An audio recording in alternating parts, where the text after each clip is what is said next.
In the depths of a merciless winter, fate intertwined two souls on the brink of transformation. What began as a chance encounter on a desolate road would evolve into a journey of healing, justice, and unexpected connections that would forever alter the course of their lives. Eleanor Winters gripped the steering wheel, her knuckles white from the cold. Even with the heater blasting, the icy wind creeping through the cracks of her weathered Subaru made her shiver.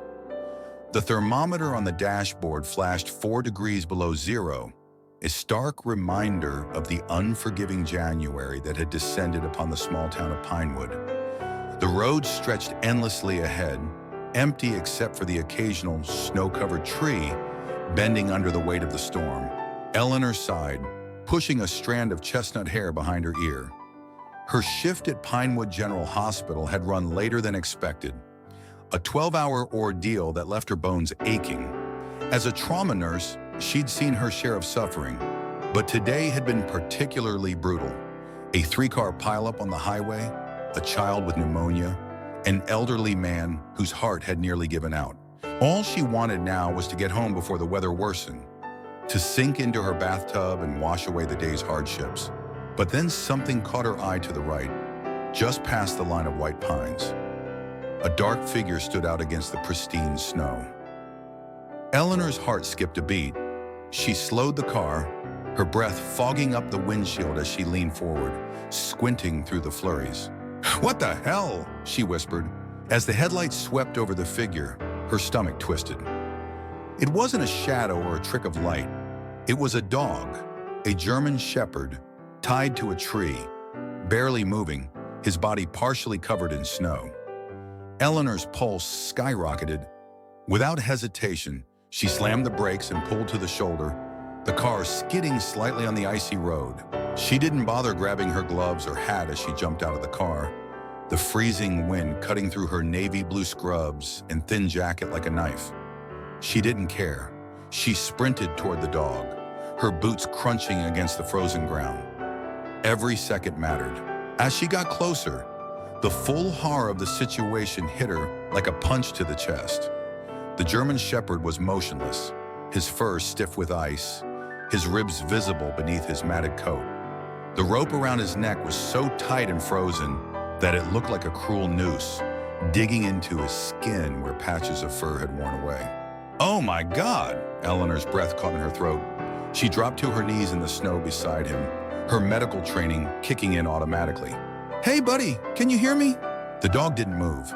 She reached out, her fingers trembling not just from the cold but from a growing rage, and pressed them gently against his side. A faint rise and fall. He was still alive. Eleanor exhaled sharply, her hands shaking. "Who would do this to you?" she whispered, her voice breaking. She had to get him out of here. She grabbed the rope, pulling desperately, but it wouldn't budge. The ice had sealed it tight against the rough bark of the pine tree. It was as if someone had deliberately tied him up and left him to die a slow, torturous death. Her stomach twisted in anger, bile rising in her throat. "Hold on, buddy," she whispered, her breath visible in the cold air. She ripped off her thin hospital jacket, her arms instantly prickling with goosebumps as the freezing air hit her skin. She wrapped it around her hands and tried again to loosen the knot, but it was rock solid, frozen into the bark of the tree. Panic surged in her chest. The dog shuddered weakly, a faint whimper escaping his cracked, dry lips. His eyes were open now, deep amber pools that seemed to hold the weight of immeasurable suffering. Eleanor felt her throat tighten. 5 years in the ER had taught her to recognize when someone was at the edge of life. This dog was there, teetering on the precipice. She couldn't let him die like this, alone and abandoned in the freezing cold. She scanned the area frantically. She needed something, anything to cut the rope. Her car keys, a pocket knife, anything sharp, but she had nothing. But then the dog did something unexpected. Even with barely any strength left, he lifted his head just an inch and looked at her. His eyes, hollow and dull, locked onto hers, and for the first time, she saw it, the smallest flicker of hope. "I'm going to get you out of here," Eleanor promised, her voice steady despite the fear gripping her heart. "I'm not leaving you." But Eleanor had no idea what was still to come. How this moment would set in motion a series of events that would challenge everything she thought she knew about herself, about justice, and about the capacity for healing in the face of unimaginable cruelty. The cold bit at Eleanor's exposed fingers as she desperately clawed at the frozen rope, but it wouldn't budge. It was like trying to break a chain made of ice. The German shepherd lay completely still, his breath shallow and weak. His fur was stiff with frost, his body barely responding to her touch. Eleanor gritted her teeth. She didn't have time to hesitate. "Stay with me, buddy," she murmured, her voice trembling not just from the cold, but from fear. How long had he been out here? Hours? Days? The thought made her stomach turn. Her fingers burned from the freezing rope, but she didn't stop pulling at the knot. It was buried in ice, completely locked in place. She needed something sharp. Frantically, she looked around. Snow-covered branches, chunks of ice, nothing useful, until her eyes landed on her car keys. It wasn't much, but it was all she had. She yanked them from her pocket and jammed the metal into the icy knot, twisting, scraping, anything to loosen it. The German shepherd whimpered softly, barely lifting his head. His body shuddered, but there was no fight left in him. Eleanor's heart clenched. The thought hit her like a slap. If she didn't get him out of here now, he wouldn't make it. As a nurse, she'd seen patients slip away despite her best efforts. That same helplessness threatened to overwhelm her now. She twisted the key harder, her knuckles scraped raw from the ice. Finally, a crack. The ice splintered, breaking just enough for her to pull at the rope again, but it still wouldn't come loose. Tears burned behind her eyes as she let out a frustrated breath. "Come on, come on!" She wasn't giving up. Not now, not ever. Eleanor pulled harder, using all the strength she had left. The rope burned against her palms, but she kept going, her arms shaking from the effort. Then a sudden snap. The knot gave way. The rope unraveled, falling from the dog's neck like a shackle breaking apart. Eleanor barely had a second to react before the shepherd collapsed into the snow. Her heart stopped for a terrifying moment. He didn't move. His body lay limp, his breathing almost non-existent. "No, no, no, come on, buddy," she gasped, quickly pulling off her scrub top, leaving only her thin undershirt, and wrapping it around his fragile body. His fur was cold to the touch, his body barely holding on to life. She pressed her hand gently against his chest, feeling for movement. A faint rise and fall. He was alive, but just barely. Eleanor's mind raced. She had freed him, but that wasn't enough. If she didn't get him warm now, he wasn't going to make it. She had no choice. Bending down, she wrapped her arms around the shepherd and lifted him. He was so light, too light for a dog his size. She could feel every bone beneath his matted fur. He let out a weak whimper as she cradled him against her body, trying to share her warmth. "I got you," she whispered, her voice hoarse with emotion. "I'm not letting you go." The freezing wind cut against her exposed skin as she staggered back toward the car. Her medical training told her he was in critical condition: hypothermia, dehydration, possible internal injuries. She didn't know if she was already too late. She didn't know if he could hold on. But she did know one thing: she wasn't leaving him behind. Not today, not ever. As she carried him, memories of her own darkest days flashed through her mind. The nights she'd spent alone after losing her father, the feeling of abandonment when her ex-husband walked out, the crushing weight of starting over. She knew what it meant to fight when everything seemed hopeless. "We're fighters, you and me," she whispered to the shepherd as she approached her car. "And fighters don't give up." Eleanor barely felt the icy wind biting her skin as she staggered back to the car, clutching the limp German shepherd against her chest. His body was too light, too still. It was like carrying a sack of bones wrapped in frozen fur. His breathing was so faint she could barely feel it against her neck. "Stay with me, buddy," she whispered, her voice shaking as she yanked the car door open and carefully laid him across the passenger seat. The cold air rushed inside, and for a terrifying second, she thought she felt him shudder one last time, then go still. Her breath caught in her throat. "No, no, no!" Her hand shook as she reached for his chest, pressing her palm against his ribs. A pause, then the faintest rise and fall. He was still alive, but she was losing him.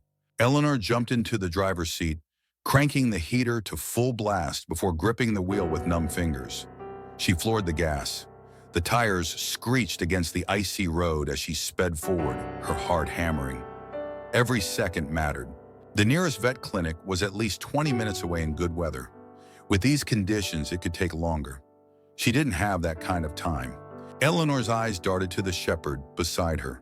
His eyes were half open, but unfocused, staring blankly ahead. His breathing was barely there, each inhale a struggle. She had to do something now. Her mind raced, pulling from her years of medical training. Hypothermia, severe. She had to warm him up, but gradually. Too fast could send him into shock. She reached across the seat, grabbing the edges of her scrub top and pulling it tighter around him. She switched the vents to blast hot air toward him, but it wasn't enough. His body was still ice cold. Her hands trembled as she pressed her fingers against the side of his neck, feeling for a pulse. It was there, but weak and irregular. He was slipping away. Then a desperate idea hit her. She yanked off her gloves and pressed her bare hands against his frozen ribs. The contact made her gasp. His skin was like ice, but she didn't pull away. She leaned over slightly, keeping one hand on the wheel and the other on his chest, trying to transfer her body heat to him. "Come on, buddy," she whispered, her voice cracking. "Stay with me. You've made it this far, just a little longer." The car sped through the dark road, the headlights barely cutting through the freezing mist. Minutes passed. He didn't move. Eleanor bit her lips so hard she tasted blood. Then a weak, raspy sound. Her eyes widened. She glanced down. The shepherd's nose twitched slightly. A faint, broken whimper escaped his throat. Eleanor's breath hitched. "That's it!" she choked out, her heart pounding. She pressed her palm against his side again. His body was still too cold, but he was fighting. She wasn't going to let him lose. She slammed her foot on the gas, her car barreling through the icy road toward the vet clinic. She didn't care if she had to break every speed limit in town. She didn't care if she got pulled over. She wasn't going to let him die. As she drove, she found herself talking to him, her voice low and urgent. "You know, I've had a pretty terrible day before I found you. Thought nothing could make it worse." She let out a bitter laugh. "Shows what I know. But here's the thing. I'm not letting it end like this. Not for you, not for me." The shepherd's ear twitched slightly at the sound of her voice. "That's right," she continued, her voice growing stronger. "You're listening, aren't you? You're still in there, fighting. So keep fighting, because I promise you, this isn't the end of your story." The lights of the town appeared in the distance, and Eleanor pushed the car even faster. She had no idea what awaited them, but she knew one thing with absolute certainty. Their lives had become intertwined in that frozen moment, and nothing would ever be the same again. Eleanor's car screeched to a stop in front of the vet clinic, tires skidding slightly on the icy pavement. The fluorescent emergency sign flickered against the dark night, casting a cold glow over the entrance. She barely threw the car into park before flinging the door open and rushing to the passenger seat. The German Shepherd wasn't moving. Her stomach dropped. "Hey, I need help!" she yelled, her voice cracking as she wrapped her arms around the limp dog and pulled him into her chest. The cold bit at her exposed skin as she staggered toward the door. Her legs felt numb, her breath short, but she refused to stop. The clinic doors burst open, and a woman in scrubs and a winter coat rushed out. Her eyes widened at the sight of Eleanor, half dressed in the freezing cold, carrying what looked like a lifeless dog. "Bring him inside," she ordered, immediately assessing the severity of the situation. Eleanor stumbled into the clinic, the warm air instantly enveloping her. She didn't realize how cold she was until now, but she wasn't the one in danger. The vet tech directed her toward a treatment table, where another staff member was already preparing supplies. Eleanor laid the shepherd down carefully. He didn't react. The machine next to the table beeped as the vet tech pressed a stethoscope against the dog's frail chest. The woman's face tightened. "His breathing is shallow, too slow. His body temperature is dangerously low. Where did you find him? Eleanor clenched her fists, suddenly aware of how badly they were shaking. He was tied to a tree. I found him freezing out there.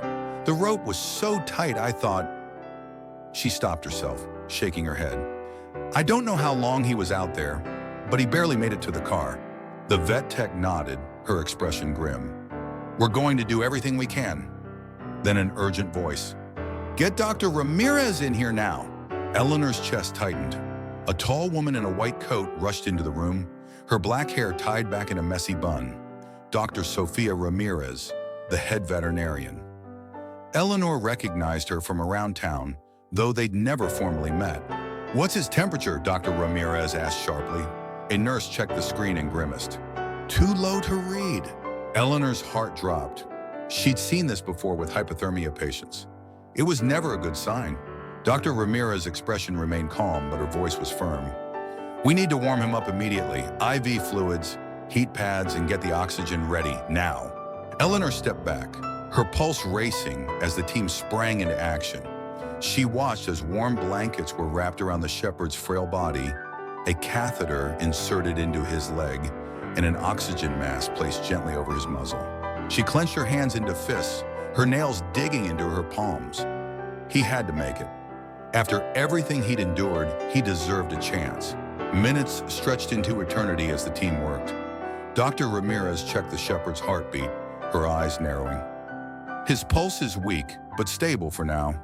Eleanor swallowed hard. Is he going to survive? Dr. Ramirez exhaled slowly. It's too soon to tell. He's severely malnourished and dehydrated. The hypothermia alone could have killed him. And there may be internal injuries we can't see yet. Eleanor's chest tightened painfully. She'd seen patients slip away despite the best medical care. She knew the odds. But the vet continued, glancing at the dog's frail body. He's still fighting, though. That counts for something. Eleanor's breath hitched. That was enough for now. It had to be enough.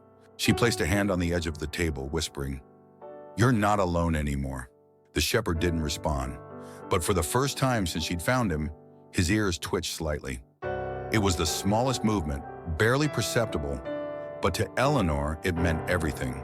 Dr. Ramirez noticed it too. She exchanged a glance with Eleanor, a silent acknowledgement passing between them. They both knew what it meant. He wasn't giving up. We'll need to run some tests, Dr. Ramirez said, her voice softer now. Check for frostbite, internal bleeding, organ damage. It's going to be a long night. Eleanor nodded, suddenly aware of her own exhaustion. But she wasn't leaving. Not yet. I want to stay, she said firmly. If that's okay. Dr. Ramirez studied her for a moment, then gave a small nod. There's a waiting room through there. I'll keep you updated. As Eleanor turned to leave, she took one last look at the shepherd. His body was wrapped in blankets, machines beeping around him, the team still working urgently. He looked so small, so vulnerable.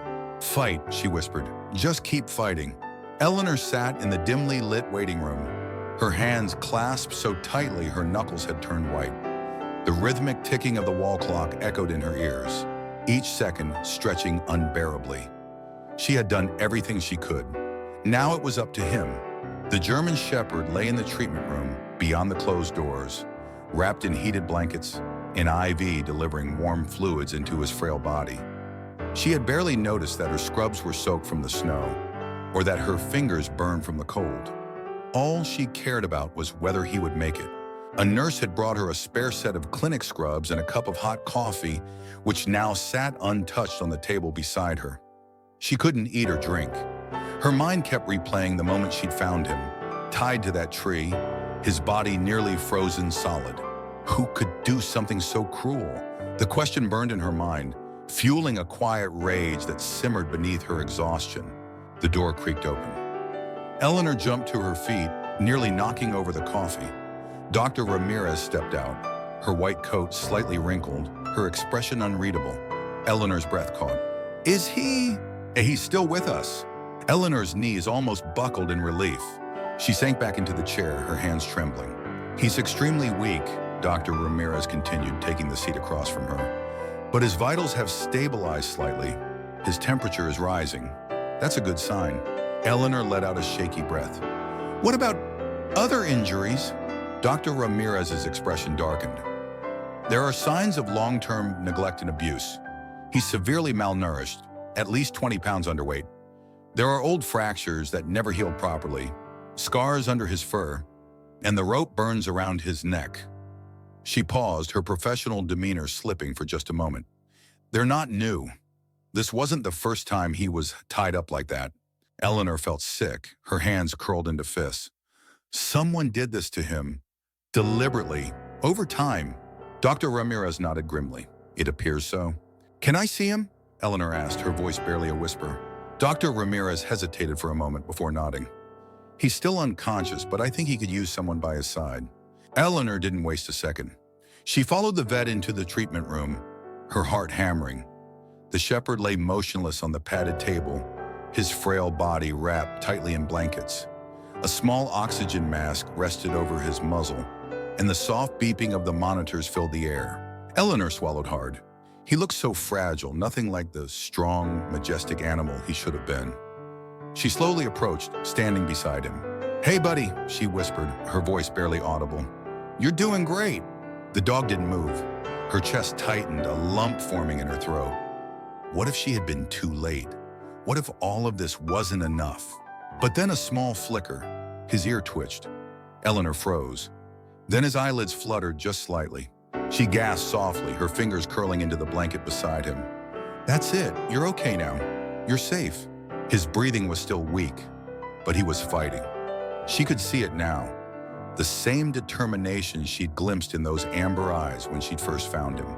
Dr. Ramirez stepped forward, her voice softer this time. "He needs time. His body is in shock, and he's extremely malnourished. We'll run tests to check for internal damage, but for now the most important thing is that he's alive." Eleanor nodded, her throat tight with emotion. She glanced at the shepherd's fragile body. Someone had done this to him. Someone had left him to die in the freezing cold, tied up and helpless. "Do you think," she began, then hesitated, "do you think he was dumped there? Or did he escape from somewhere?" Dr. Ramirez sighed. "Hard to say, but given his condition, I'd guess he was abandoned, deliberately." Eleanor's fingers instinctively brushed against the dog's matted fur. She had to find out who. She had to make sure they never did this to another animal. Then Dr. Ramirez spoke again. "We checked for a microchip." Eleanor's head snapped up and the vet hesitated. "He has one." Eleanor's breath hitched. A microchip meant they could identify the owner. It meant they could find out who had done this. And then Dr. Ramirez looked at her, her expression unreadable. "The owner is someone local." Eleanor's stomach dropped. Someone in this town had done this, and now she was going to find out who. Eleanor's mind raced as she stared at Dr. Ramirez. A microchip. That meant this dog wasn't just some abandoned stray. Someone had owned him. Someone had left him to die. Her hands curled into fists. "Who does he belong to?" Dr. Ramirez hesitated, glancing at the unconscious shepherd wrapped in blankets. "Legally, I can't give out personal details without reporting it first," she said carefully. "But I can tell you this. His registered owner is from Pinewood." Eleanor felt a wave of anger boil beneath her exhaustion. She swallowed hard. "Do you know if they've reported him missing?" Dr. Ramirez exhaled sharply. "No, we checked with Animal Control and the police department. No reports of a missing German shepherd in the last month." Eleanor's breath hitched. No report, no search, no lost posters. Whoever owned him never wanted him found. "What's his name?" she asked, her voice quieter now. "According to the chip?" "Atlas," Dr. Ramirez replied, checking the chart. "He's 3 years old. Atlas." The name didn't fit the broken creature before her, but perhaps it once did. Perhaps he had once been strong enough to carry the weight of the world on his shoulders. "Do you have the owner's name?" Eleanor pressed. Dr. Ramirez's lips pressed into a thin line before she finally nodded. "Yes." Eleanor braced herself. "Who is it?" "Richard Blackwood." The name hit Eleanor like a physical blow. She knew that name. Everyone in Pinewood knew that name. "No," she whispered, that can't be right." Dr. Ramirez's expression was grim. "I double-checked." Eleanor's stomach churned. Richard Blackwood wasn't just anyone. He was one of the wealthiest men in Pinewood, the owner of Blackwood Development. His company had built half the new neighborhoods in town. He sat on the town council, donated to local charities, sponsored the annual winter festival, and apparently he had left Atlas to die. Her fingers trembled as she looked down at the shepherd, his frail body barely moving under the blankets. How could anyone do this to him? Especially someone like Blackwood, who had everything: money, power, respect. She swallowed the lump in her throat. What happens now? Dr. Ramirez crossed her arms. Legally, we have to notify the registered owner before placing the dog in anyone else's care. Eleanor's heart pounded. You're telling me we have to call him after what he did? Dr. Ramirez hesitated. If we don't, and he comes looking for the dog later, it could complicate things. But based on what you found, I don't think he's going to want Atlas back. Eleanor exhaled slowly, her head spinning. Her gut told her this wasn't just neglect. Something worse had happened. She looked back at Atlas, his breathing still slow, his body still weak. And in that moment, she knew she wasn't going to let him go back. Not to a man who had left him tied to a tree in the freezing cold. Not to someone who had abandoned him to die. Eleanor clenched her jaw. I want to adopt him. Dr. Ramirez blinked in surprise. Eleanor, he's in rough shape. He may never fully recover. The trauma he's experienced, physical and psychological, it could affect him for the rest of his life. I don't care. Dr. Ramirez studied her for a long moment. Then her expression softened. We'll see what happens when we make the call, she said. But if Blackwood refuses to claim him, he's yours. Eleanor felt her pulse hammering because she already knew the truth. No one was coming for Atlas, and maybe that was for the best. But as she looked down at the frail dog, something else stirred inside her. A determination that went beyond simply saving his life. She wanted justice for Atlas and for any other animal Blackwood might have harmed. I want to be here when you call him, she said firmly. Dr. Ramirez hesitated, then nodded. Come to my office. Eleanor sat rigidly in the small office inside the clinic, her hands clenched into fists as Dr. Ramirez dialed the number. The room was eerily quiet, except for the soft beeping of the heart monitor from the treatment room. Beyond the door, Atlas, her dog now in every way that mattered, was still fighting for his life. And now she was about to hear the voice of the man who had tried to end it. Dr. Ramirez pressed the phone to her ear, putting it on speaker. Eleanor could hear it ringing once, twice. Then a voice, yeah? The tone was gruff, impatient. Eleanor recognized it immediately. She'd heard Blackwood speak at town meetings, seen him cutting ribbons at new developments. His voice had always sounded authoritative, commanding. Now it just sounded cold. Dr. Ramirez's expression didn't change. Hello, Mr. Blackwood. This is Dr. Sophia Ramirez from Pinewood Veterinary Clinic. We have a dog registered to your name. Blackwood cut her off immediately. What dog? Eleanor's blood ran cold. Dr. Ramirez's voice remained calm.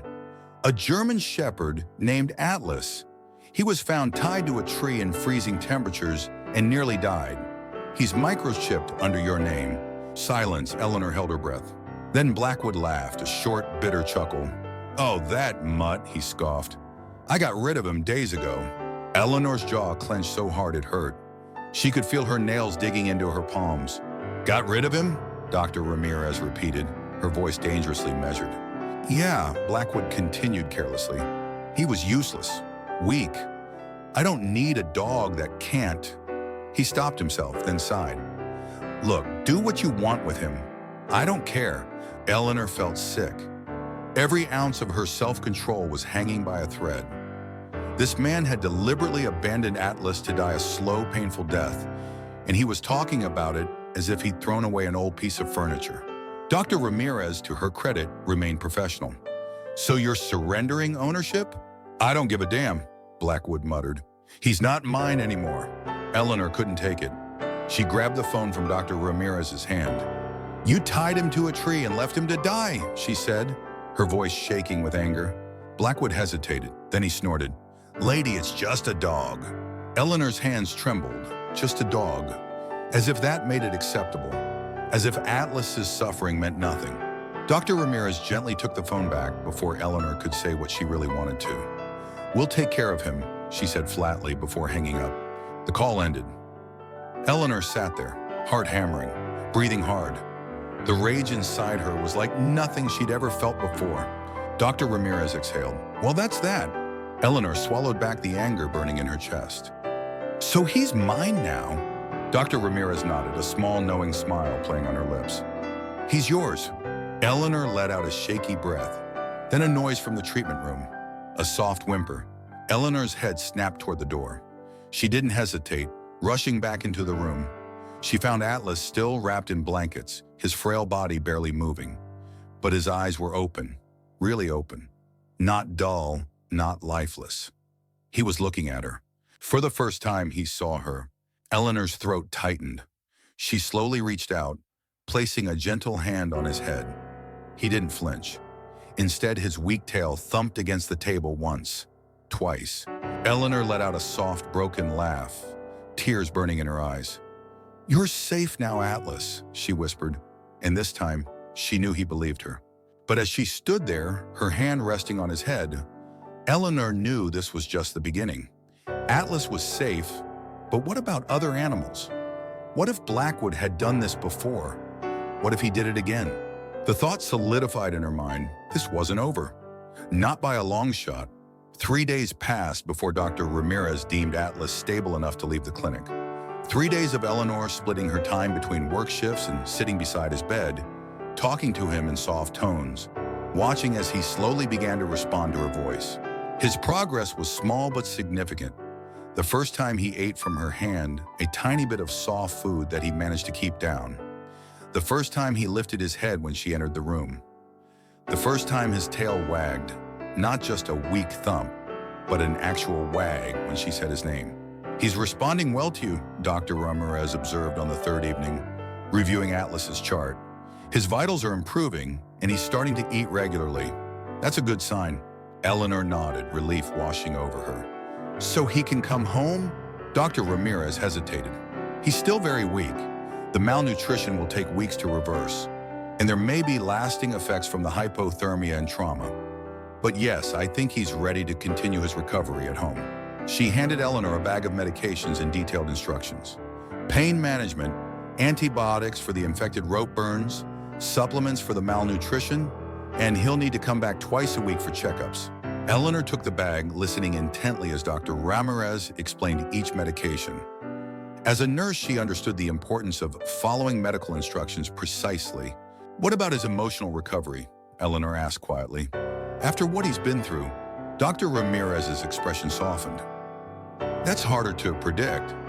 Some dogs bounce back remarkably well. Others carry the scars of their trauma for life. Give him time, space, and consistency. Let him set the pace. Eleanor nodded, glancing at Atlas, who was watching her from his bed. His amber eyes no longer looked hollow. There was a spark there now, a presence that hadn't been there before. I've reported Blackwood to animal control, Dr. Ramirez added, her voice lower. For what it's worth, Eleanor's jaw tightened. Will anything come of it? Dr. Ramirez sighed. Honestly, probably not. It's his word against ours, and he's Richard Blackwood. Eleanor had expected as much, but the confirmation still stung. In a small town like Pinewood, men like Blackwood operated with virtual impunity. Their money and influence shielded them from consequences. It's not right, she murmured. No, Dr. Ramirez agreed. It's not. They fell silent for a moment, both watching Atlas as he rested. He's lucky you found him, Dr. Ramirez finally said. One more hour out there. Eleanor didn't need her to finish the thought. She knew how close it had been. The memory of Atlas, nearly frozen to the tree, still haunted her dreams. Are you ready to take him home? Dr. Ramirez asked. Eleanor nodded. More than ready. Carefully, she approached Atlas's bed. He watched her come, his ears perked slightly forward. A good sign, Dr. Ramirez had told her. It meant he was alert, engaged, not shutting down from fear. Hey, boy, Eleanor said softly, kneeling beside him. What do you think? Ready to go home? Atlas's tail thumped weakly against the bed. Eleanor smiled, feeling a warmth spread through her chest. She hadn't realized how much she needed that small sign of trust. With gentle hands, she wrapped him in a thick blanket the clinic had provided. He was still too weak to walk on his own, and his body remained dangerously thin. When she lifted him, she could feel every rib, every vertebra beneath his dull coat. "We'll get you healthy again," she promised, cradling him against her chest. One day at a time, Dr. Ramirez walked them to the door, holding it open as Eleanor carried Atlas to her car. The night air was cold, but not as brutally frigid as it had been 3 days ago. "Call me if anything changes," Dr. Ramirez said. "Day or night?" Eleanor nodded gratefully. "Thank you for everything." The drive home was quiet. Atlas lay on the passenger seat, wrapped in his blanket, his eyes half closed but occasionally flickering toward Eleanor. She kept one hand on his side, feeling the steady rise and fall of his breathing. Her small house on Pine Creek Road looked different somehow as she pulled into the driveway. More welcoming, perhaps. Or maybe it was just that, for the first time in years, she wasn't coming home to an empty house. "Here we are," she murmured, turning to Atlas. "It's not much, but it's ours now." Carrying him inside, Eleanor felt a sense of rightness settle over her. She had prepared a space for him in the living room. A soft bed next to the fireplace, water and food bowls nearby, a gentle lamp providing warm light. She laid him carefully on the bed, making sure the blanket was tucked around him. Atlas looked around, his amber eyes taking in the new surroundings. His body was tense, Eleanor noticed. Not surprising given what he'd been through. "It's okay," she said softly, sitting on the floor beside him. "This is home now. You're safe here." Atlas watched her, his expression unreadable. Then slowly he lowered his head onto his paws, his eyes still fixed on her face. Eleanor smiled. It wasn't trust, not yet, but it was a start. She built a fire in the fireplace, the warmth gradually filling the room. As the flames danced, casting golden light across the floor, Eleanor sat beside Atlas, gently stroking his head. "I don't know what happened to you before," she whispered, "but it's over now. No one's going to hurt you again." As if he understood, Atlas shifted slightly, moving his body an inch closer to her. Eleanor's heart swelled. That night, she slept on the couch instead of her bed, wanting to stay close to Atlas. Every few hours, she woke to check on him, to make sure he was still breathing, still warm enough. Each time, she found his eyes open, watching her in the dim light. "It's okay," she would murmur. "Go back to sleep." But he didn't sleep much that first night. Neither did she. They were both adjusting, both uncertain of this new reality they found themselves in. In the quiet hours before dawn, as the fire burned low and the house creaked with winter sounds, Eleanor thought about Blackwood. About his callous voice on the phone, about the casual cruelty it took to tie a dog to a tree and leave it to die. The anger she had felt in Dr. Ramirez's office hadn't faded. If anything, it had crystallized into something harder, more focused, a determination. This wasn't just about saving one dog anymore. It was about justice. It was about making sure Blackwood never did this to another animal. But how? He was untouchable in Pinewood. His money, his connections, his reputation, they formed a shield that ordinary people couldn't penetrate. Eleanor sighed, glancing at Atlas. His eyes were closed now, his breathing deeper, finally sleeping. "We'll figure it out," she promised him softly. Somehow, as the first light of dawn filtered through the windows, Eleanor made a decision. She would protect Atlas, help him heal, but she wouldn't forget what Blackwood had done. She couldn't. And someday, somehow, he would answer for it. First week with Atlas was a delicate dance of medication schedules, small meals, and careful observation. Eleanor took a week off from the hospital, using vacation days she'd accumulated over years of rarely taking time off. She needed to be there for Atlas's crucial early recovery. Each morning began the same way. Eleanor would wake to find Atlas watching her, his amber eyes alert but wary. She would smile, speak to him in soft tones, and carefully administer his medications, wrapped in bits of soft food to make them palatable. "Good boy," she would murmur as he reluctantly swallowed the pills. That's it. His physical wounds were healing. The rope burns around his neck had scabbed over, no longer angry and inflamed. His temperature had stabilized and he was slowly gaining weight. Just a few ounces at first, but Dr. Ramirez assured her that was normal. His body needs time to adjust to regular nutrition, she explained during their first follow-up visit. Too much too soon could cause more problems. So Eleanor fed him small meals, 6 times a day. Soft food at first, gradually introducing kibble soaked in warm water. She sat with him during each meal, encouraging him with gentle words. The emotional healing was slower, more uncertain. Atlas remained vigilant, startling at sudden noises, watching Eleanor's movements with careful attention. He didn't bark, didn't play. Most of the time, he simply observed, as if trying to understand the rules of this new environment. But there were moments, small, precious moments, that gave Eleanor hope. The third night, when she got up to check on him and found he had moved his bed closer to the couch where she slept. The morning he ate his breakfast without hesitation, his tail giving a single wag when she praised him. The afternoon he followed her into the kitchen, just a few halting steps, but a choice to stay near her rather than remain in his safe spot by the fire. Each tiny victory felt monumental. "You're doing so well," she told him on the fifth day, as he managed to walk the length of the living room without stopping to rest. His legs were still weak, his gait unsteady, but the determination in his eyes was unmistakable. That night, something shifted. Eleanor had fallen asleep on the couch, a book about canine rehabilitation open on her chest. She woke to a strange sensation, warm breath against her hand. Opening her eyes, she found Atlas standing beside the couch, his nose inches from her fingers. She held perfectly still, barely breathing. This was the closest he had voluntarily come to her.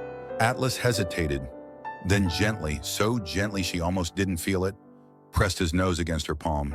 Eleanor's heart soared, but she kept her reaction minimal, not wanting to startle him. "Hey, buddy," she whispered. Atlas held the contact for a moment longer, then carefully retreated to his bed. But something had changed. A barrier had been crossed. The next morning, he greeted her with a tail wag. Not just one or two thumps, but a proper wag, his eyes brighter than she'd seen them before. "Well, good morning to you too," she said, smiling. As she prepared his breakfast, she felt him watching her from the doorway of the kitchen. When she turned, bowl in hand, she was surprised to see him sitting, waiting patiently. "Look at you," she said softly, "sitting like a gentleman." She placed the bowl on the floor, stepping back to give him space. To her amazement, Atlas didn't immediately approach the food. Instead, he looked at her, then at the bowl, then back at her, as if asking permission. "It's okay," she encouraged. "Go ahead." Only then did he move forward to eat. Eleanor watched, puzzled by this new behavior. It wasn't fear holding him back. It was something else. A learned response, perhaps. Later that day, when she called Dr. Ramirez with an update, she mentioned the incident.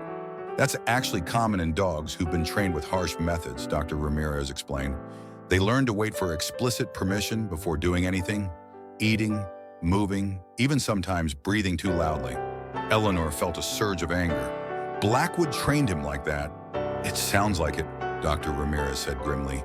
"Some people mistake fear for respect. They think a dog that's afraid to move without permission is a well-trained dog." The revelation added another layer to Eleanor's understanding of what Atlas had endured. Not just abandonment and physical abuse, but psychological conditioning designed to break his spirit. Yet here he was, still capable of trust, still willing to try. That evening, as they sat together by the fire, Eleanor gently stroked Atlas's head. For the first time, he leaned into her touch, just slightly. "You know what?" she said softly. "I think you might be the bravest soul I've ever met." Atlas looked up at her, his amber eyes reflecting the firelight. And for just a moment, Eleanor could have sworn she saw something there that hadn't been present before, a flicker of hope. By the end of the second week, Atlas had settled into a routine in Eleanor's home. His physical strength was returning. He could now walk the length of the house without tiring, and his appetite had improved significantly. The hollows in his sides were filling in, his coat beginning to regain some of its luster with proper nutrition and gentle grooming. But the psychological scars ran deeper. Eleanor discovered this one afternoon when she accidentally dropped a pot in the kitchen. The loud clang sent Atlas scrambling for cover, his body trembling violently as he wedged himself between the wall and the couch. "Atlas, it's okay," she called softly, approaching slowly with her hands visible. "Just a pot, nothing to be afraid of." He wouldn't come out for nearly an hour, his eyes wide with terror. When he finally emerged, he stayed close to the walls, as if making himself as small and unnoticeable as possible. That same week, a delivery truck backfired outside the house. Atlas's reaction was immediate and heartbreaking. He flattened himself to the floor, his body rigid, a low whine escaping his throat. Eleanor sat beside him, not touching, just present. "No one's going to hurt you," she murmured. "I promise." These episodes revealed the depth of his trauma. Whatever Blackwood had done to him, it had left invisible wounds that might take years to heal, if they ever did. Eleanor began researching trauma in dogs, reading books and articles, consulting with Dr. Ramirez and a canine behaviorist the vet recommended. She learned to recognize Atlas's triggers and how to help him through his episodes of fear. She also learned to celebrate the small victories. The day Atlas voluntarily approached her for attention, nudging her hand with his nose. The morning he barked just once, a short, uncertain sound, when the mail carrier approached the door. The evening he accepted a toy, carrying it carefully to his bed. Each step forward felt monumental. One night, as a winter storm howled outside, Eleanor sat on the floor beside the fireplace, a mug of tea warming her hands. Atlas lay nearby, closer than he would have dared 2 weeks ago, but still maintaining a careful distance. "You know," Eleanor said conversationally, "I used to be afraid too." Atlas's ears perked up at the sound of her voice. "My ex-husband, Daniel, he never hit me, nothing like that, but he had a way of making me feel small, insignificant." She took a sip of tea, surprised at how easily the words came. She rarely spoke about Daniel to anyone. "When he left, I thought I'd fall apart, but I didn't." Atlas watched her, his amber eyes reflecting the firelight. "The thing about fear," she continued softly, "is that it lies to you, makes you believe you're weaker than you are." As if understanding her words, Atlas shifted slightly, moving an inch closer to her. Eleanor smiled. "See, you're braver than you think." That night, for the first time, Atlas fell asleep beside her, not touching, but close enough that she could hear his steady breathing. It felt like a profound act of trust. The next morning, Eleanor returned to work at the hospital, having arranged for her neighbor, Mrs. Chen, to check on Atlas during her shift. Mrs. Chen, a retired teacher with a soft spot for animals, had met Atlas several times and had earned his cautious acceptance. "He'll be fine," Mrs. Chen assured her. "We'll take it slow." Still, Eleanor worried throughout her shift, checking her phone whenever she could. Mrs. Chen sent regular updates. Atlas eating his lunch, Atlas looking out the window, Atlas napping in his favorite spot by the fire. When Eleanor returned home that evening, tired from a long day in the ER, she was greeted by a sight that stopped her in her tracks.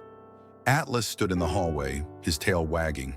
Not the hesitant wag she'd grown accustomed to, but a full, enthusiastic motion that swept from side to side. "Well, hello to you too," she laughed, kneeling down. Atlas approached her, sniffing her scrubs, then gently pressed his head against her shoulder, his first real initiation of physical contact. Eleanor's throat tightened with emotion. "I missed you too, buddy." Mrs. Chen appeared in the doorway, smiling. "He watched the door for the last hour," she reported. "He knew you were coming home." Home. The word resonated in Eleanor's mind. Yes, this was home now for both of them. As they settled in for the evening, Eleanor found herself thinking about Blackwood again. She had seen him just that day, in fact. He had come into the ER with a minor cut on his hand, something about an accident at one of his construction sites. Eleanor had been across the department, treating an elderly patient, but she had seen him, laughing with the receptionist, his voice carrying across the room. He hadn't noticed her, but she had noticed him, and the sight of him, so casual, so untroubled, had rekindled the anger she'd been trying to set aside. How could he go about his life as if nothing had happened? As if he hadn't left Atlas to die a slow, agonizing death. Eleanor looked at Atlas, now dozing peacefully by the fire. He deserved justice, but what could she do against someone like Blackwood? The question followed her into her dreams at night, persistent and unanswered. The turning point came on a snowy Tuesday, 3 weeks after Eleanor had found Atlas. She had returned to her regular schedule at the hospital, and Atlas had adjusted remarkably well to being home alone for short periods. Mrs. Chen still checked on him during longer shifts, but he was growing more confident each day. That afternoon, Eleanor took Atlas for a short walk in the backyard. His strength had improved enough that Dr. Ramirez had approved brief outdoor excursions, though she cautioned against overexertion. His body is still healing, she reminded Eleanor during their last checkup. Take it slow. So they did. Each day, they ventured a little further into the yard, Atlas exploring with increasing curiosity, his nose working overtime as he discovered new scents. On this particular day, as they stood near the edge of the property where Eleanor's yard backed up to a small wooded area, Atlas suddenly stiffened. His ears shot forward, his body alert. "What is it, boy?" Eleanor asked, scanning the tree line. A moment later, she saw what had caught his attention. A woman emerging from the trees, a camera hanging around her neck. She was bundled against the cold, her red hair visible beneath a knit cap. Atlas didn't bark, but he moved closer to Eleanor, pressing against her leg. The woman spotted them and raised a hand in greeting. "Sorry, didn't mean to startle you," she called, approaching the property line. "I'm just photographing winter birds." Eleanor relaxed slightly. "No problem. We're just getting some fresh air." The woman's eyes fell on Atlas, and her expression changed. "Is that—" She stopped, then started again. "Sorry, but is that a German Shepherd?" Eleanor nodded, suddenly wary. "Yes." The woman took a step closer, her eyes widening. Was he the dog found tied to a tree a few weeks back? The one Dr. Ramirez saved?" Eleanor's guard went up immediately. "How do you know about that?" The woman held up her hands placatingly. "I'm Eleanor Winters. I work for the Pinewood Gazette. Small town, news travels." She looked at Atlas again, her expression softening. "I heard what happened. It's incredible he survived." Eleanor hesitated, unsure how much to share. The Pinewood Gazette was the local newspaper, small but respected, and there was something genuine in Megan's concern. "Yes," she finally admitted, "this is him. His name is Atlas." Megan shook her head, a flash of anger crossing her face. "What happened to him is criminal. Literally criminal. Animal cruelty is a felony in this state." Eleanor's interest piqued. "You know about animal cruelty laws?" "I've been covering a series on it, actually," Megan explained. "There's been an increase in cases across the county. The prosecutors are starting to take it more seriously."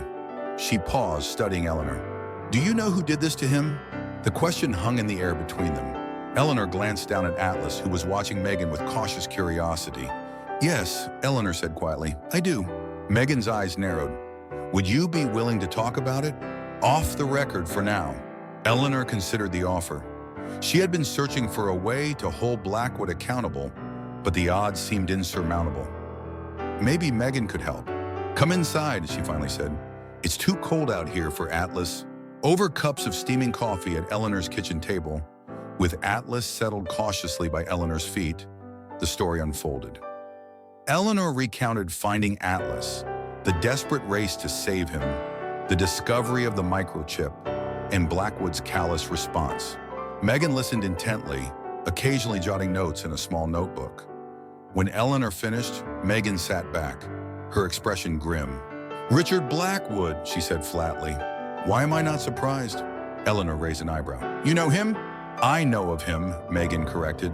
"The Gazette has been investigating him for months. There are irregularities in his business practices, cutting corners on building codes, possible bribery of officials. Nothing we can prove yet, but enough smoke to suggest a fire." Eleanor leaned forward. "And now this." "Yes," Megan agreed. "Now this." She glanced down at Atlas, who had fallen asleep beneath the table. "The problem is evidence. It's his word against yours. The microchip proves ownership, but he could claim the dog ran away, that he looked for him but couldn't find him." Eleanor's hopes deflated. "So there's nothing we can do?" Megan tapped her pen against the notebook. "I didn't say that." She looked thoughtful. "Were there any witnesses? Anyone who saw Blackwood with Atlas near where you found him?" Eleanor shook her head. "The road was deserted. That's why Atlas nearly died. No one saw him until I drove by." "What about previous abuse? Dr. Ramirez mentioned old injuries?" "Yes, healed fractures, scars under his fur. Evidence of long-term neglect and abuse." Megan nodded slowly. "That helps build a pattern, but it's still circumstantial." She paused. Has Blackwood ever had other dogs? Eleanor blinked, surprised by the question. I don't know why. If there's a pattern of mistreatment, it strengthens the case. Megan's eyes narrowed. I need to do some digging. Talk to neighbors, former employees, check adoption records. Eleanor felt a flicker of hope. You think we could actually make a case against him? I don't know, Megan admitted, but I think Atlas deserves us trying. She reached down, gently offering her hand for Atlas to sniff. After a moment's hesitation, he did, his nose twitching curiously. And I think there might be more to the story than just one dog. As Megan prepared to leave, she turned to Eleanor. This won't be easy. Blackwood has friends in high places. Are you sure you want to pursue this? Eleanor looked down at Atlas, who had moved to stand beside her. 3 weeks ago, he had been on the verge of death, abandoned and alone. Now he was healing, finding his courage again. But what about other animals who might suffer the same fate? Yes, Eleanor said firmly, I'm sure. Megan nodded, a determined smile spreading across her face. Then let's get to work. As she watched Megan walk back toward the woods, Eleanor felt something she hadn't experienced in weeks. Hope. Not just for Atlas, but for justice. Beside her, Atlas pressed gently against her leg, as if sensing her resolve and offering his own silent support. We're not alone anymore, she told him softly, and neither is Blackwood. Over the next 2 weeks, Eleanor's life fell into a new rhythm. During the day, she worked her shifts at the hospital, cared for Atlas, and continued his rehabilitation. In the evenings, she met with Megan, sharing information and strategizing. Megan was thorough in her investigation, approaching it with the methodical precision of an experienced journalist. She interviewed neighbors who lived near Blackwood's sprawling estate on the outskirts of town. She spoke with former employees of Blackwood Development. She combed through public records, looking for any previous complaints or incidents. People are scared to talk, she reported one evening, sitting at Eleanor's kitchen table with papers spread before her. Blackwood employs half the town, directly or indirectly. Cross him, and you might find yourself without a job. Eleanor nodded grimly. That's how men like him operate. They create a system where they're untouchable. But not everyone was afraid. A former housekeeper, Mrs. Diaz, had spoken to Megan about conditions at the Blackwood estate. She says he's had at least 3 dogs in the 5 years she worked for him, Megan explained, reading from her notes. All German shepherds, all kept primarily outside, even in winter. She never saw the first 2 after they disappeared. Atlas was the 3rd. Eleanor's stomach churned. What does she mean, disappeared? Megan's expression was grim. Blackwood told the staff they ran away, but Mrs. Diaz never believed it. She said the dogs were kept chained in the yard. How could they run away? Atlas, who had been sleeping by the fire, lifted his head at the tension in their voices. Eleanor forced herself to take a calming breath. So there's a pattern, Moss, she said. Yes, Megan agreed, but it's still mostly hearsay. We need something more concrete. The breakthrough came from an unexpected source.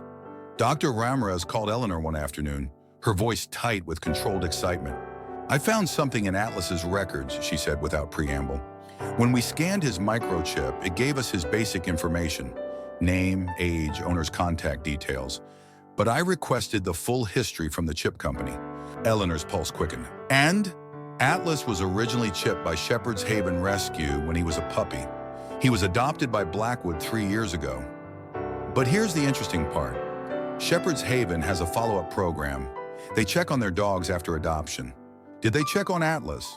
They tried, Dr. Ramirez said grimly, multiple times. Each time, Blackwood refused to let them see the dog, gave excuses, eventually stopped responding to their calls. They filed a report with animal control concerned about the dog's welfare. Eleanor's breath caught. There's an official report? Yes, it never went anywhere. Animal control did a cursory check. Blackwood showed them a German shepherd that appeared healthy, end of story. But the report exists, and it establishes a timeline of concern about Atlas's treatment. It wasn't a smoking gun, but it was something tangible, documentation that there had been concerns about Atlas's welfare long before Eleanor found him tied to that tree. When she shared this information with Megan that evening, the journalist's eyes lit up. This is exactly what we needed, she said, already making notes.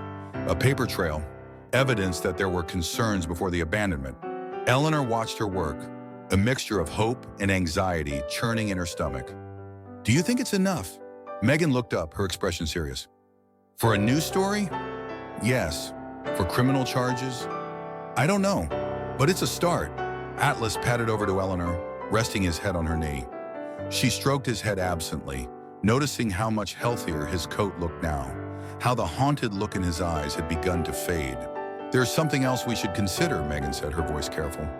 "A story like this, it could bring a lot of attention to you and to Atlas. Are you prepared for that?" Eleanor hadn't thought about that aspect. She was a private person by nature, someone who preferred to stay out of the spotlight, and Atlas was still recovering, still easily startled by new situations. "I don't know," she admitted. "But if it helps hold Blackwood accountable, if it prevents another animal from suffering." Megan nodded, understanding. "Just think about it. We don't have to use your names. We could keep you anonymous. Just focus on the facts of the case." Eleanor looked down at Atlas, who gazed back at her with trusting eyes. How far he had come from that frozen, lifeless creature she'd found tied to a tree. He deserved justice, and maybe, just maybe, his story could help others. "No," she said firmly. "No anonymity. If we're going to do this, we do it openly. Blackwood doesn't get to hide what he did, and we don't hide from telling the truth." Megan smiled, a flash of admiration in her eyes.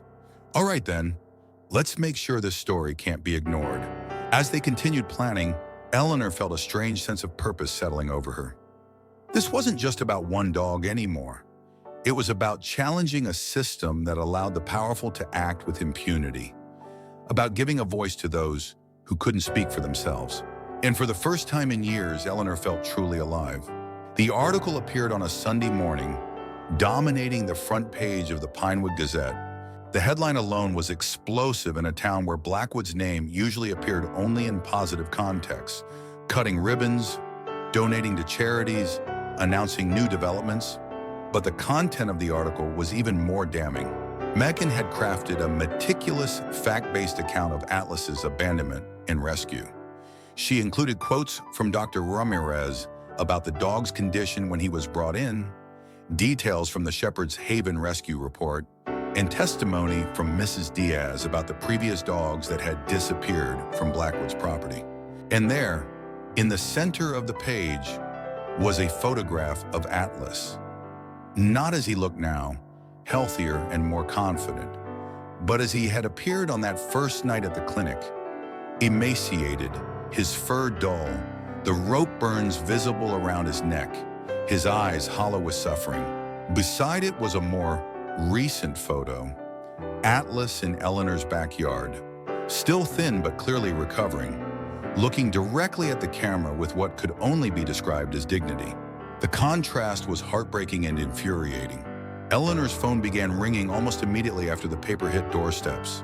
Friends, colleagues, even patients from the hospital called to express their shock and support. Dr. Ramirez reported that the clinic was receiving donations for Atlas's continued care and offers to help other animals in similar situations. By midday, the story had been picked up by regional news outlets. By evening, it had gone viral on social media, with people across the country sharing their outrage. "I didn't expect it to blow up like this," Megan admitted when she called Eleanor that night. "People are furious. The Gazette's website crashed from the traffic." Eleanor sat on her couch, Atlas dozing beside her, his head resting on her thigh. "Has there been any response from Blackwood?" His lawyer issued a statement claiming the allegations are baseless and that Blackwood is a known animal lover who would never mistreat a pet. Megan's voice dripped with skepticism. But here's the interesting part. The county prosecutor's office called me this afternoon. They want to review the evidence. Eleanor's breath caught. "They're considering charges. They're looking into it," Megan cautioned. "It's still a long shot, but the public pressure is helping. And there's something else. Since the article came out, 2 more former employees of Blackwood's have come forward with similar stories about mistreated dogs." Hope surged in Eleanor's chest. Maybe, just maybe, there would be consequences. But with the hope came a new concern. If Blackwood was facing real pressure, real potential consequences, how would he react? She didn't have to wait long to find out. The next morning, As she was preparing to take Atlas for his now regular walk around the yard, her doorbell rang. Atlas, who had grown more confident but still startled at unexpected sounds, moved behind Eleanor's legs, watching warily. "It's okay," she assured him, though her own pulse had quickened. She wasn't expecting anyone. When she opened the door, she found a stern-faced man in an expensive suit standing on her porch, a leather briefcase in hand. "Eleanor Winters?" he asked, his voice clipped. "Yes, Sabr. I'm James Morrison, attorney for Richard Blackwood." He held out a thick envelope. "You've been served." Eleanor took the envelope with numb fingers. "Served? For what?" Morrison's expression remained impassive. "Mr. Blackwood is suing you and the Pinewood Gazette for defamation. The details are in the complaint." He glanced past her, his eyes finding Atlas, who was watching from a safe distance. "He's also demanding the return of his property." Eleanor's blood ran cold. "His property?" "The dog," Morrison clarified, as if speaking to a child. "According to the microchip registration, the animal legally belongs to Mr. Blackwood. He wants it returned immediately."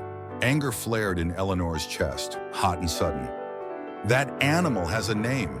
It's Atlas, and Blackwood surrendered him when he left him to die, tied to a tree." Morrison's expression didn't change. "That will be for a court to decide. In the meantime, I suggest you consult an attorney." He turned to leave, then paused. "Mr. Blackwood is prepared to drop the defamation suit if you return the dog and issue a public apology. I'd consider the offer carefully if I were you." As the door closed behind him, Eleanor stood frozen, the envelope heavy in her hands. Behind her, Atlas whined softly, sensing her distress. She turned to him, dropping to her knees to wrap her arms around his neck. "It's okay," she whispered, though her voice shook. "He's not taking you, I promise." But as she held Atlas close, feeling his heart beating against her chest, Eleanor wondered if this was a promise she could keep. Blackwood had money, power, connections. What did she have? She looked down at the envelope, her jaw setting in determination. She had the truth. She had allies. And she had a dog who had survived the worst and deserved so much better. That would have to be enough. Within hours of receiving the lawsuit, Eleanor's quiet home became a hub of activity. Megan arrived first, her face flushed with anger and determination. Dr. Ramirez followed shortly after, bringing copies of Atlas's medical records and treatment history. "He can't possibly win this," Megan insisted, pacing Eleanor's living room. "We have documentation, witnesses, evidence of abandonment and abuse." Dr. Ramirez was more cautious. "Legally, the microchip registration does establish ownership, and Blackwood never formally surrendered Atlas in writing." Eleanor sat on the couch. The legal complaint spread before her. Atlas lay at her feet, watching the proceedings with alert eyes. "He told you he didn't want Atlas anymore," she reminded Dr. Ramirez. "We all heard him on the phone." "Yes, but it wasn't documented," Dr. Ramirez sighed. "It's our word against his." The gravity of the situation settled over them. Blackwood wasn't just trying to silence them. He was trying to reclaim Atlas. The thought made Eleanor physically ill. "We need a lawyer," Megan said finally. "A good one. I can't afford a legal battle with someone like Blackwood," Eleanor admitted, the reality of her situation hitting home. As a nurse, she made a decent living, but nothing that could withstand a prolonged court fight against a millionaire developer. Megan and Dr. Ramirez exchanged glances. "Maybe you won't have to," Megan said slowly. "The story has gotten a lot of attention. People are outraged. There might be resources available." As if on cue, Megan's phone rang. She answered, listened for a moment, then broke into a smile. "That was my editor," she reported after hanging up. "The Gazette is bringing in their legal team to fight the defamation suit. Everything in the article was factual and properly sourced, so they're confident." "That helps the newspaper," Eleanor pointed out. "But what about Atlas?" "Actually," a new voice interjected, "I might be able to help with that." They turned to find Mrs. Chen standing in the doorway, a determined expression on her usually gentle face. She wasn't alone. Beside her stood a tall woman with silver-streaked dark hair and sharp, intelligent eyes. "This is my niece, Olivia Chen," Mrs. Chen explained. "She's an attorney specializing in animal rights law in Boston. I called her as soon as I heard what was happening. Olivia stepped forward, extending her hand to Eleanor. My aunt told me about Atlas. I'd like to help if you'll let me. Eleanor stared at her, momentarily speechless. Animal rights law? I didn't even know that was a specialty. Olivia smiled grimly. It's a growing field. In cases like this, high-profile instances of abuse and abandonment, they matter. They set precedents. Hope flickered in Eleanor's chest. You think we can win against Blackwood?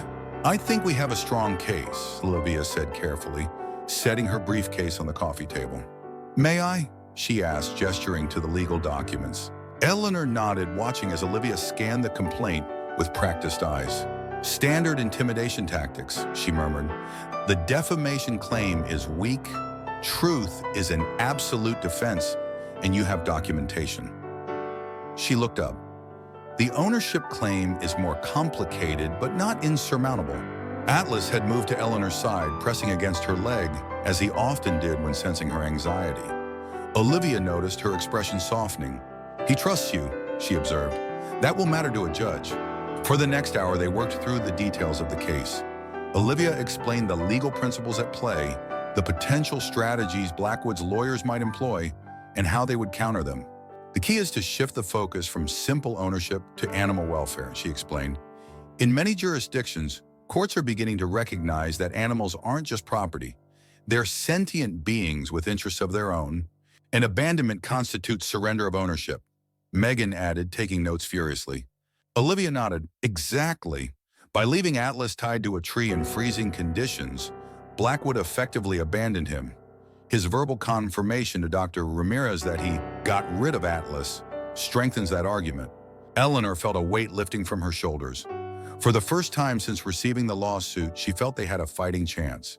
There's one more thing, Olivia said, her expression turning serious. Blackwood will likely request an immediate return of Atlas pending the outcome of the case. We need to file for a temporary restraining order to prevent that. Eleanor's heart sank. Can he really take Atlas away before the case is even heard? He can try, Olivia acknowledged. But given the circumstances and Atlas's medical condition, we have grounds to keep him with you for now. We'll file first thing tomorrow morning. As the meeting concluded, Olivia pulled Eleanor aside. You should know, she said quietly, this won't be easy. Blackwood has resources, and he'll use them. There will be pressure on you, on your job, maybe even on your friends. Eleanor looked down at Atlas, who gazed back at her with complete trust. I don't care, she said firmly. He's worth it. Olivia smiled, a flash of admiration in her eyes. Then we'll fight, and we'll win. The next morning, Eleanor awoke to find her front yard filled with people. Neighbors, colleagues from the hospital, strangers who had read the article, all holding signs in the support of Atlas. Justice for Atlas, read one. Animals are not property, declared another. Megan was there too, documenting the spontaneous demonstration for the Gazette. It's happening all over town, she reported excitedly. People are rallying. There's even a crowd outside Blackwood Development. Eleanor watched from her window, Atlas beside her, his tail wagging cautiously at the commotion. I never expected this, she murmured. People care, Megan said simply. When they see injustice, when they see suffering, they want to help. The support continued to grow. An online fundraiser for Atlas's legal defense reached its goal in hours, then doubled, then tripled. Local businesses put signs in their windows declaring solidarity. The county animal shelter reported a surge in adoptions as the community's attention turned to animal welfare. But Blackwood wasn't backing down. If anything, the public backlash seemed to harden his resolve. His lawyers filed motion after motion, demanding expedited hearings, interim custody of Atlas, sanctions against Eleanor and the Gazette. Olivia met each legal maneuver with calm precision, her arguments compelling and well-researched. She secured the temporary restraining order, ensuring Atlas could remain with Eleanor while the case proceeded. Round one to us, she reported after the hearing, but there's a long way to go. The pressure Olivia had warned about materialized quickly. Eleanor arrived at the hospital one morning to find the head administrator waiting for her, his expression troubled. There's been a complaint, he said, not meeting her eyes. About your professional conduct. Eleanor's stomach dropped. From who? Anonymous, he replied, though his discomfort suggested otherwise. But there are concerns about whether this legal situation might affect your work. Eleanor understood immediately. Blackwood had connections throughout Pinewood, including the hospital board. This was his way of applying pressure. My work is impeccable, she said firmly, as my performance reviews show. This has nothing to do with my job. The administrator nodded, clearly relieved by her calm response. Of course, just be careful, Eleanor. Blackwood is not someone to cross lightly. Similar pressures emerged elsewhere. The property taxes on her house were suddenly under review. Her car was ticketed repeatedly for minor infractions. Small, petty actions designed to wear her down, to make her question whether the fight was worth it. But for every act of intimidation, there was an equal show of support. Colleagues covered her shifts when she needed to meet with Olivia. Neighbors took turns walking Atlas when she worked late. Mrs. Chen brought over homemade meals, insisting Eleanor needed to keep up her strength. And through it all, Atlas continued to heal. His physical recovery had progressed remarkably. His weight was nearly normal, his coat shiny and full, his strength returning. The psychological healing was slower, but steady. He still startled at loud noises, still had moments of inexplicable fear, but they were becoming less frequent. Most importantly, the bond between them deepened daily. Atlas now greeted Eleanor with enthusiastic affection when she returned home, followed her from room to room, slept beside her bed each night. He had become not just a dog she had rescued, but a companion, a friend, a source of unconditional love. One evening, as they sat together on the porch watching the sunset, Eleanor's phone rang. It was Olivia. "We have a court date," she announced without preamble. 2 weeks from now. The judge wants to hear arguments on the ownership issue first. Eleanor's pulse quickened. "Is that good or bad?" "It's good, Iwa," Olivia assured her. "The sooner we get before a judge, the sooner we can present our evidence. And Judge Martinez is fair. She'll consider Atlas's welfare, not just the legal technicalities." As she hung up, Eleanor looked down at Atlas, who had rested his head on her knee, his amber eyes watching her face. 2 weeks, she told him softly, stroking his head. 2 weeks, and then we fight for your future. Atlas's tail thumped against the porch floor, a steady, reassuring rhythm. Whatever came next, they would face it together. The county courthouse stood imposing in the morning light, its stone facade gleaming. Eleanor paused at the base of the steps, taking a deep breath. Atlas wasn't with her today. They had decided it would be too stressful for him to be in the courtroom. But she felt his presence nonetheless, a quiet strength that had become part of her. Olivia Chen met her at the entrance, immaculate in a tailored navy suit, her briefcase polished and professional. "Ready?" she asked, her voice steady and confident. Eleanor nodded. "As I'll ever be." Inside, the courtroom was already crowded. News of the hearing had spread, and it seemed half of Pinewood had turned out to witness it. Eleanor spotted Dr. Ramirez, Mrs. Chen, and several colleagues from the hospital seated together. Megan was there too, notebook in hand, though not as a reporter today. The Gazette had sent someone else to cover the proceedings. Today, Megan was there as a friend. On the other side of the aisle sat Richard Blackwood, flanked by a team of attorneys in expensive suits. He looked exactly as Eleanor remembered from the hospital, tall, distinguished, with silver-streaked dark hair and the confident bearing of a man accustomed to getting his way. When he caught her looking, he smiled coldly, a gesture that didn't reach his eyes. Eleanor turned away, focusing instead on Olivia, who was arranging documents on their table with methodical precision. "Don't let him intimidate you," Olivia murmured. "That's his strategy. He wants you nervous, off balance." Eleanor straightened her shoulders. "I'm not intimidated, I'm angry." Olivia smiled. "Good, channel that into clarity. We need you focused today." The bailiff called the court to order, and Judge Eleanor Martinez entered. She was a small woman with sharp eyes and a reputation for no-nonsense efficiency. Eleanor had heard she was fair but strict, unwilling to tolerate grandstanding or legal games. "This is a hearing on the matter of ownership and custody of the animal known as Atlas," Judge Martinez began, reviewing the documents before her. "Before we proceed, I want to be clear.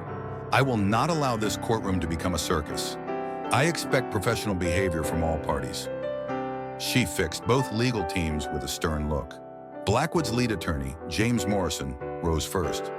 Your Honor, this case is straightforward. My client, Mr. Blackwood, is the registered owner of the dog in question. The microchip confirms this. Ms. Winters has no legal claim to the animal. We simply ask that the court order the return of Mr. Blackwood's property. Judge Martinez nodded. Ms. Chen? Olivia stood, her posture confident. Your Honor, while it's true that Mr. Blackwood was the registered owner, we contend that he legally surrendered that ownership through his actions. By abandoning Atlas in life-threatening conditions and subsequently verbally confirming that he got rid of the dog, Mr. Blackwood relinquished any claim to ownership. Morrison scoffed. Your Honor, there's no evidence my client abandoned the animal. The dog could have escaped, been stolen, any number of things. We have substantial evidence, Olivia countered, including Mr. Blackwood's own words to Dr. Sophia Ramirez when informed of Atlas's recovery.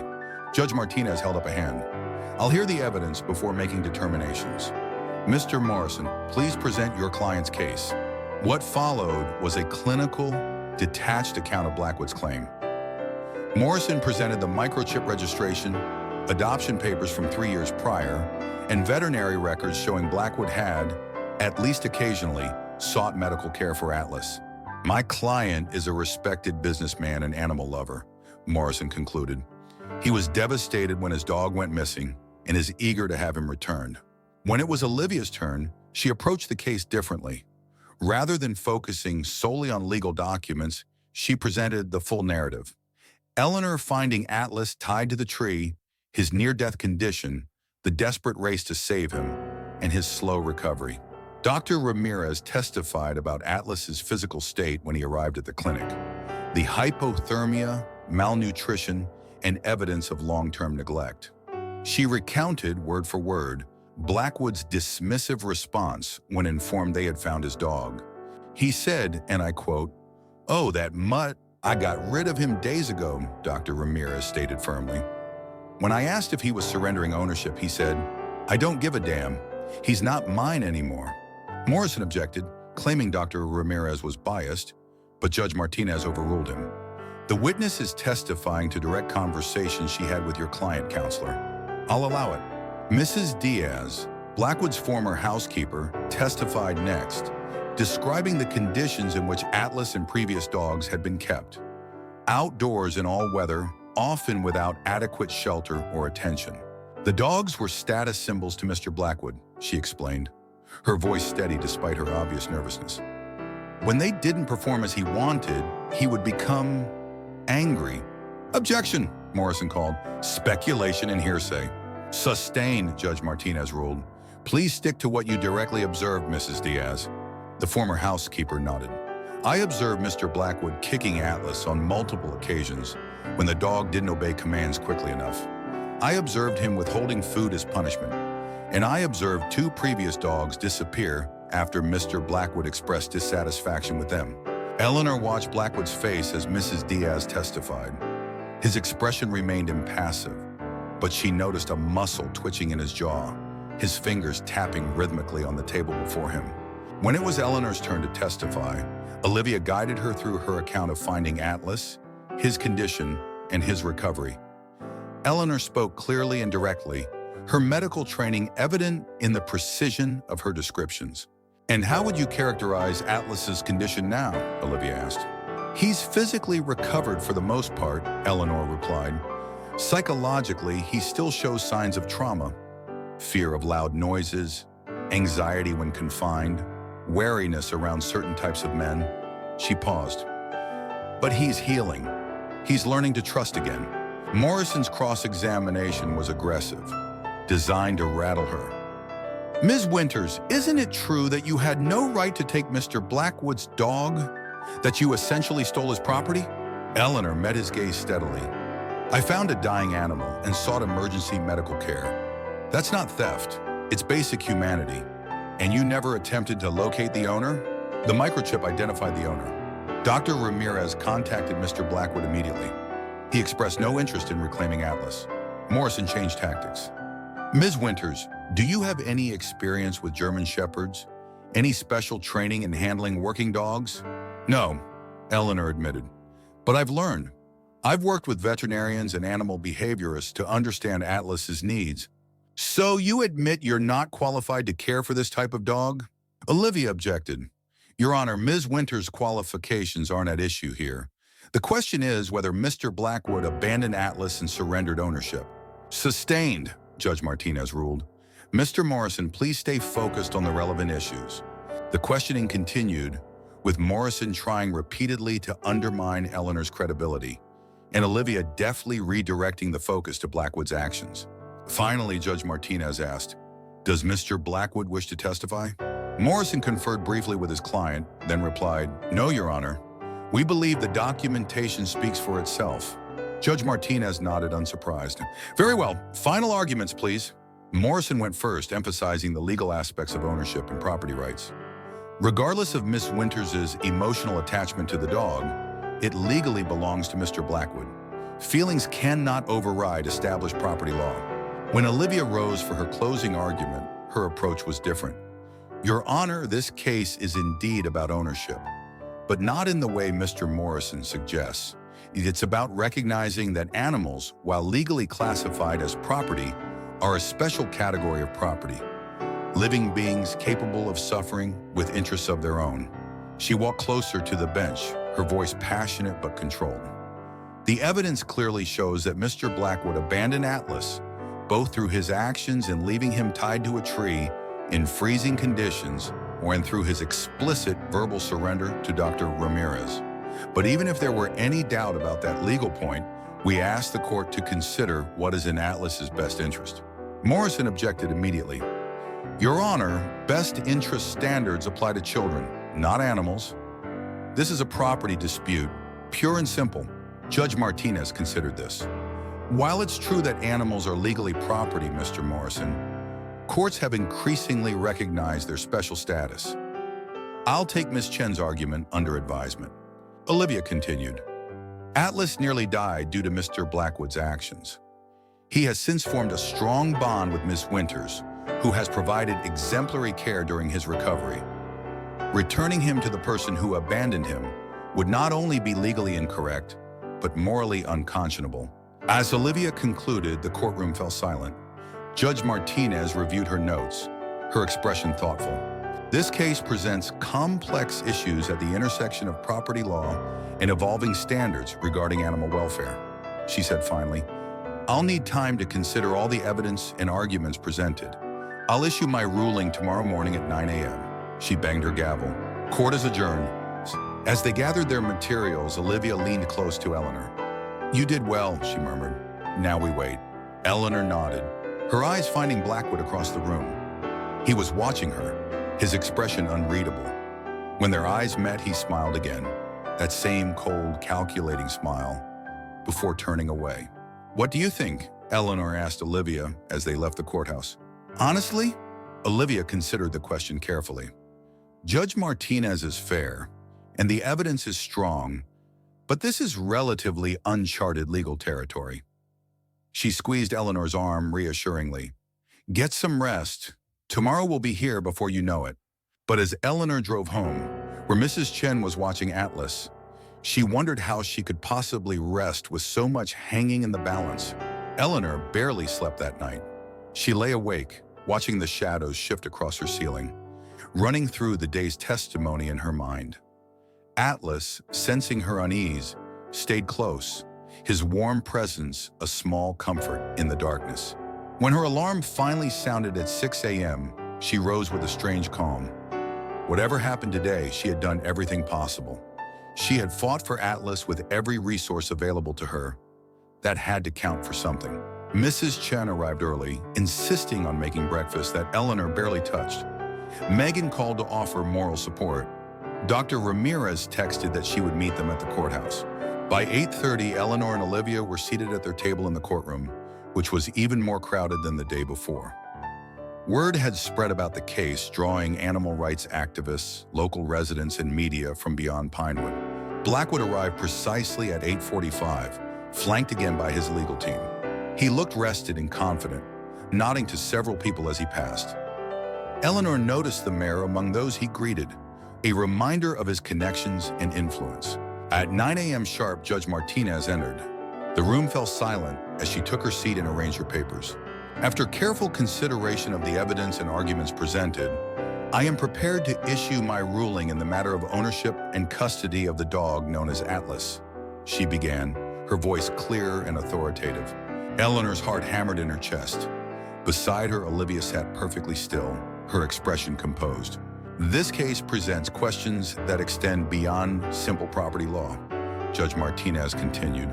While animals are legally classified as property, courts have increasingly recognized their unique status as sentient beings with their own interests. This evolution in legal thinking informs my decision today. She reviewed the key evidence: the microchip registration establishing Blackwood's original ownership, the circumstances of Atlas's abandonment, Dr. Ramirez's testimony about Blackwood's verbal surrender, and the documentation of Atlas's condition and recovery. Mr. Blackwood's claim rests primarily on the microchip registration and adoption papers, Judge Martinez noted. Ms. Winters' claim is based on abandonment, verbal surrender, and subsequent care of the animal. Eleanor held her breath. Judge Martinez looked directly at her, then at Blackwood before continuing. I find that Mr. Blackwood's actions, specifically leaving Atlas tied to a tree in life-threatening conditions, and his subsequent statements to Dr. Ramirez, constitute abandonment and surrender of ownership under the law. His explicit statement that he got rid of the dog and that he's not mine anymore clearly indicates intent to relinquish ownership. A murmur ran through the courtroom. Eleanor felt a surge of hope. Furthermore, Judge Martinez continued, even if there were any ambiguity regarding the abandonment and surrender, which I do not find there to be, the evidence of neglect and mistreatment would compel the court to consider the animal's welfare in determining appropriate custody. She straightened her papers, her expression serious. Therefore, I rule that ownership and custody of the dog known as Atlas is legally vested in Eleanor Winters, effective immediately. Mr. Blackwood retains no legal rights or claims to the animal. The courtroom erupted. Eleanor sat stunned, the judge's words echoing in her mind. They had won. Atlas was legally hers. She felt Olivia's hand on her arm, saw her smile of victory, but it all seemed distant, surreal. Judge Martinez banged her gavel for order. Additionally, she continued when the room quieted, I am referring this matter to the county prosecutor's office for review of potential animal cruelty charges against Mr. Blackwood. The evidence presented suggests violations of state animal welfare laws that merit investigation. At this, Blackwood finally reacted, his composed facade cracking. He leaned forward, whispering urgently to Morrison, who looked equally disturbed. This ruling is effective immediately and is final, Judge Martinez concluded. Court is adjourned. As the judge exited, the room exploded into activity. Reporters rushed forward, cameras flashed, voices called out questions. Eleanor remained seated, overwhelmed by the sudden shift in reality. We did it, Olivia said, squeezing her hand. Atlas is yours legally and permanently. The words finally broke through. Eleanor felt tears welling in her eyes, months of tension releasing in a rush of emotion. Thank you, she whispered, for everything. Across the room, Blackwood was surrounded by his legal team, their expressions grave. When he looked up and met Eleanor's gaze, there was no smile this time, only cold fury. He turned abruptly and left, his lawyers hurrying after him. Outside the courthouse, Eleanor was met by a wave of supporters. Dr. Ramirez hugged her tightly. Megan was already on her phone, undoubtedly sharing the news with her editor. Mrs. Chen beamed with pride. Atlas is waiting for you, she said simply. He should hear the good news. The drive home seemed to take both forever and no time at all. Eleanor's mind raced with the implications of the judge's ruling. Not only was Atlas legally hers, but Blackwood might face criminal charges. It was more than she had dared to hope for. When she pulled into her driveway, she saw Atlas watching from the window. His ears perked forward, tail already wagging in anticipation. The sight of him, healthy, alert, so different from the broken creature she had found that snowy night, filled her heart to bursting. She barely made it through the door before he was there, greeting her with enthusiastic affection, his whole body wiggling with joy. "Hey, buddy," she laughed, kneeling to embrace him. "Guess what? You're officially home. For good."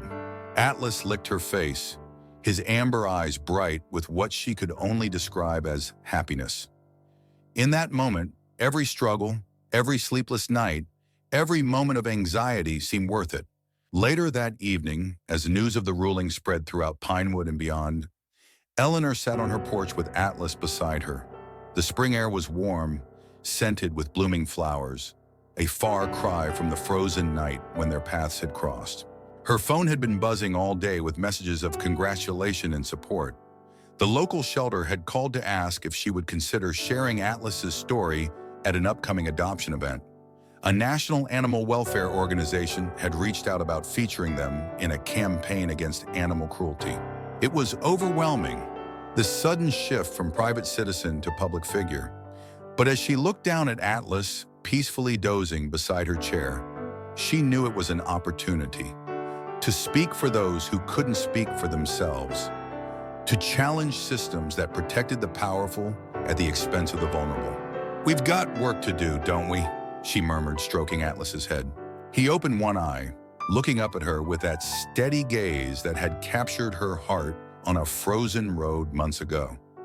His tail thumped against the porch floor. Once, twice, 3 times. Agreement, partnership, trust. Eleanor smiled. Whatever came next, they would face it together. The summer sun cast dappled shadows across Pinewood Park as Eleanor adjusted the "Adopt, Don't Shop" banner hanging above their booth. The annual Pinewood Pet Fair was in full swing, with dozens of rescue organizations showcasing animals available for adoption. "Perfect," Megan declared, stepping back to admire their setup. "The new brochures look great too." Eleanor nodded, pleased with how the Pinewood Animal Welfare Foundation's booth had come together. The foundation, formed in the wake of Atlas's case with seed money from his legal defense fund, had already helped dozens of animals find homes and pushed for stronger animal protection laws in the county. "Where's the guest of honor?" Dr. Ramirez asked, arriving with a box of donated supplies. Eleanor smiled, pointing to a shady spot beneath a nearby oak tree. There sat Atlas, now a healthy, confident dog, wearing his therapy dog vest as he calmly interacted with a group of children. Mrs. Chen supervised, ensuring the children approached gently and respected his space. "He's a natural," Dr. Ramirez observed. "Who would have thought after everything he went through?" Indeed, Atlas's transformation over the past year had been remarkable. The physical recovery had been the easy part. Good nutrition, regular exercise, and proper medical care had restored his body to peak condition. His coat now gleamed in the sunlight, his frame strong and muscular, his amber eyes bright and alert. The emotional healing had been slower, more complex. There were still moments when unexpected triggers, a raised voice, a sudden movement, would cause him to startle or retreat. But with patience, training, and unwavering love, Atlas had not just recovered but thrived. 6 months ago, he had completed his certification as a therapy dog. Now, twice a week, he visited the children's ward at Pinewood General, bringing comfort to young patients facing their own battles. The dog who had once known only cruelty now specialized in delivering kindness. "Eleanor, Atlas," a voice called. They turned to see Olivia Chen approaching, elegant as always in summer business attire despite the heat. "Just stopped by to share some news," she said, accepting the bottle of water Eleanor offered. "The state legislature passed the Atlas law yesterday. It goes to the governor next week." Eleanor's breath caught. The Atlas law, named for the case that had inspired it, strengthened penalties for animal cruelty and established clearer legal standards for animal abandonment. It had been a long fight, with powerful agricultural and hunting lobbies opposing parts of the bill. "That's incredible," Megan exclaimed. "Front page news for tomorrow's edition for sure." "And Blackwood?" Eleanor asked quietly. Olivia's expression turned serious. "His appeal was denied. The conviction stands. 2 counts of animal cruelty, 1 for Atlas and 1 for the previous dog." He'll serve 6 months, followed by 3 years probation, and he's permanently barred from owning animals. It was less than he deserved in Eleanor's opinion, but still significant. Blackwood's fall from grace had been swift and dramatic. Following the civil case, the criminal investigation had uncovered evidence of previous dogs mistreated and abandoned. His business had suffered as clients and partners distanced themselves. The man who had once seemed untouchable had discovered that power had its limits. He's also been ordered to pay restitution, Olivia added. The money will go to the foundation. Eleanor nodded, her gaze drifting back to Atlas. He had finished with the children and was now making his way toward her, moving with the easy confidence of a dog who knew he was safe, knew he was loved. As he reached her side, she knelt to embrace him, burying her face in his thick fur for a moment. "You did it, buddy," she whispered. "You changed everything." And it was true. One dog left to die on a frozen night had sparked a movement. Atlas's story had resonated far beyond Pinewood, inspiring changes in law and policy, raising awareness about animal cruelty, and reminding people of the profound bonds possible between humans and animals.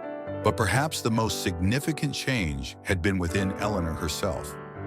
The woman who had once lived a quiet, solitary life now stood at the center of a community, advocating for those who couldn't speak for themselves, finding purpose in protection and healing. As the afternoon sun began its descent, casting golden light across the park, Eleanor watched Atlas greeting visitors to their booth with gentle dignity. Each person who heard his story left changed, carrying with them a piece of his resilience, his capacity for forgiveness, his quiet courage. And in the end, wasn't that the most powerful form of justice? Not just punishment for past wrongs, but transformation, the creation of something new and beautiful from the ashes of cruelty and indifference. Atlas had been left to die, abandoned and alone. Instead, he had become a beacon, a symbol, a catalyst for change. And as he turned to her now, his amber eyes meeting hers with perfect understanding, Eleanor knew with absolute certainty their journey together had only just begun.